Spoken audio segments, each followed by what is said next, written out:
Humanity at a crossroads. We have been in a pandemic since last year, and we're kind of accustomed to it. What have you thought? When this pandemic ends, what will be next? What will happen? I will give you my theory of what could happen in the world when the pandemic ends. First, we need to emphasize that if the pandemic ends, that doesn't mean necessarily that everything will be like before. Because the pandemic, besides all the bad things that it brought to us, it also brought things that could be useful with this ends.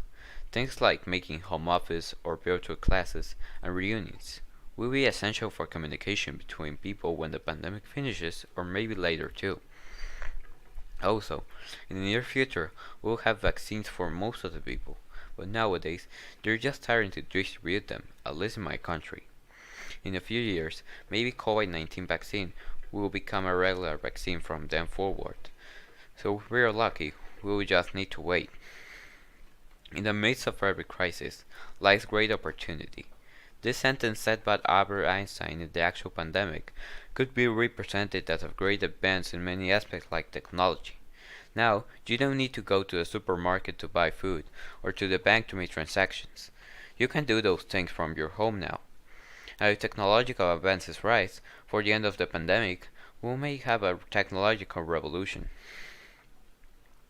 Another important aspect to emphasize is the environmental changes thanks to humans.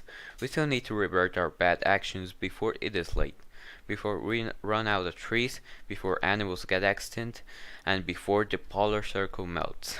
We still have time, but even if we stop now, the Earth will finish recovering several million years.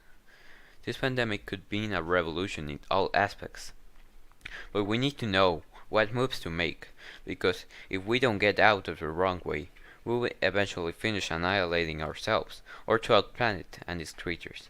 So we need to do the right things to progress correctly and caring for ourselves and our planet. I'm Antonio Greene Lozano. Thank you for your attention.